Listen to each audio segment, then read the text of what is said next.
আজকে যুবক, আমার সেনাবাহিনী, আমার দেশের যুবকরা কাফেরদের বিরুদ্ধে লড়াই করতে প্রস্তুত নয়। তারা মনে করে কাফের জুলুম করবে, নির্যাতন করবে, আগুনে পোড়াবে।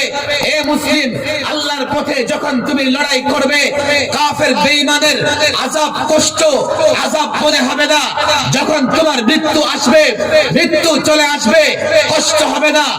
আর তোমার প্রতিটা আঘাতে কাফেরের জন্য দুনিয়াটা জাহান্নাম হবে। যুগ যুগ ধরে এই কাফের বেঈমানরা মুসলমানদের উপর নির্যাতন করেছে। মুসলমান যুবকরা এক আল্লাহর উপর ভরসা করে কাফেরের বিরুদ্ধে লড়াই করেছে। আজকে দেখো, আমার ভাই অনিরাপদ, আমার মসজিদে আগুন, আমার মসজিদের মিনারায় হনুমানের পতাকা, আর তোমরা মৃত্যুর ভয়ে প্রহর গুনছো। রব্বে কাবার কসম করে বলি, শাহাদাতের তামান্না নিয়ে যদি আজও প্রস্তুত হয়ে যাও, ইজ্জতের সঙ্গে থাকতে পারবে। আর না হয় তোমার দেশ, তোমার ইসলাম কোনোটাই তাদের হাতে নিরাপদ নয়। মুসলমানদের শত্রু হুঁশিয়ার সাবধান, হুঁশিয়ার সাবধান, মুসলমানদের শত্রুরা নারায়ে তাকবীর, আল্লাহু আকবার। লম্বা কথা বলবো না।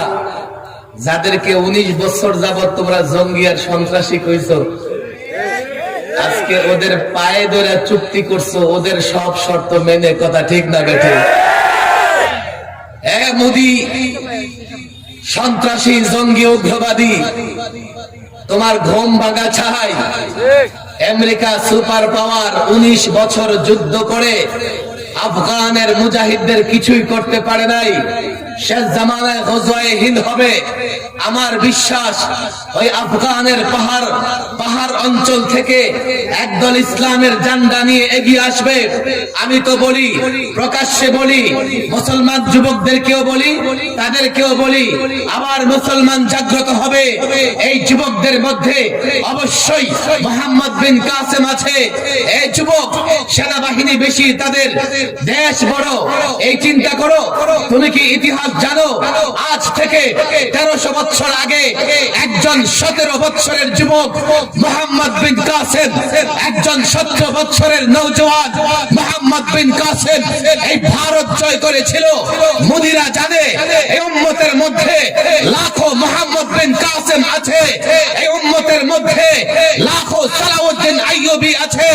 মুদিরা জানে এই উম্মতের মধ্যে তারেক বিন জিয়াদ আছে। মুদিরা জানে এই উম্মতের মধ্যে শামসুল হক ফরিদপুরি আছে, শাইখুল হাদিস আছে, মুফতি আমিনী আছে। এজন্যই তারা মুসলমানদের উপরে নির্যাতন করছে, জুলুম করছে। করতে থাকো। আমরাও এই মুসলমান যুবকদেরকে জাগ্রত করব। আল্লাহর উপর ভরসা করে বলছি, এই উম্মতের মধ্যে আরেকজন মোহাম্মদ বিন কাসেম আসবে। লক্ষ সৈন্য নয়, কয়েকজন সৈন্য দিয়ে এই মোদির তখতে তাউস করে দেবে। মোদি বাংলাদেশে আসতে পারবে না, আসতে দেওয়া হবে না। মোদি বাংলাদেশে উমরের তলোয়ার গর্জে উঠো আরেকবার। আল্লাহু আকবার। আমি বলেছি, ব্রাহ্মণবাড়িয়া, ঢাকায় বলেছি যে একজন সন্ত্রাসী, জঙ্গি বাংলাদেশে পা রাখতে পারবে। কেউ বলে কেমনে ঠেকাইবেন? ঠেকাইতে পারলে তো ঠেকাবো, তাইলে 1 লক্ষ জুতা রেডি করে রাখবো এয়ারপোর্ট থেকে লালবাগ পর্যন্ত। কথা ঠিক আছে? যদি 1 লক্ষ জুতা খায়া তার আসতে মনে চায়, আসুক। 1 লক্ষ জুতা রেডি থাকবে। গোটা পৃথিবীর মিডিয়ায় প্রচার হবে যে বাংলাদেশের মানুষ তালে তালে মুদির গালে জুতা মারতেছে। কথা ঠিক আছে? এরপরে যদি আসতে মনে চায়, আসো, আসো। আমরা লড়াই করতে চাই না কারো বিরুদ্ধে, কিন্তু মনে রাখতে হবে আমরা চাই যে দেশটা স্বাধীন থাক। কথা ঠিক না বেঠিক? দেশ স্বাধীন থাক, দেশে ইসলাম থাকুক, সবাই ভালো থাকুক। কথা ঠিক না বেঠিক? সব বাংলাদেশে দেখেন, এদেশ এমন একটা দেশ, সবাই ভালো আছে। কথা ঠিক না বেঠিক?